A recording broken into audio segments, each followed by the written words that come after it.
考虑到医疗人员常常爱执行第一线的搜救工作，伫咧执行公务中会直接接触到伤者甲患者，医院呼吁市府应该甲医疗人员注射疫苗的时间提前，互医疗人员伫咧任务过程中会当得到更较侪保障。希望市府会当成为前线搜救人员的靠山。2大队、预警分队，还有预警3收、预警消，因为这些一线人员，他们都是随时24小时待命，他们不知道什么时候又会出勤。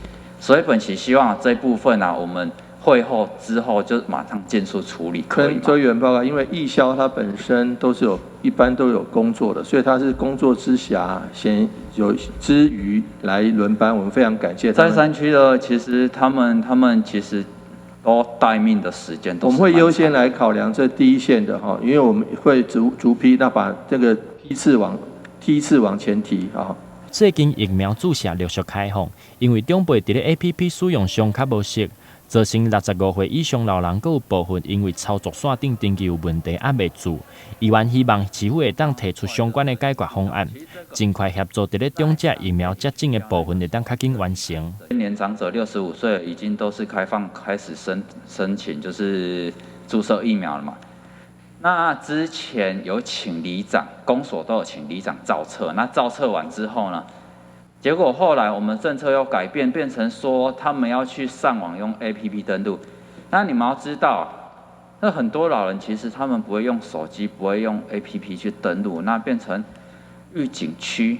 现在有一个状况就是之前造册造完了，里长造册造完给公所。还有400多位到现在还没有施打疫苗。64以下是用唐凤系统，然后65以上我们就照着台南市原来的我们的系统，包含卫生所、包含诊所的。那现在变成有2个状况那很多65岁以上的其实到现在还没有注射到疫苗。是，里长已经都造册造好那也都送到区公所。就是我们去山区不容易找人，因为他们去采芒果。造册已经造完了啦，那主要是因为他们不会用 App， 因为改了这个政策之后。我们现在在辅导他们把这个书面的造册把它转成唐凤那个系统，我们现在正主动来帮忙他们。好，希望这一部分我们主动去协助区公所来处理这些事情。好，医院另外针对弱智工商外口人行道路面有真侪困难的问题，已经通报足侪届，但是拢无法度处理。市长表示，若失败中央如果是阁无法度申请通过的话，就会直接用台南市的经费来去做修补。台南新闻林跟刘品言采访报道。好，那本期希望。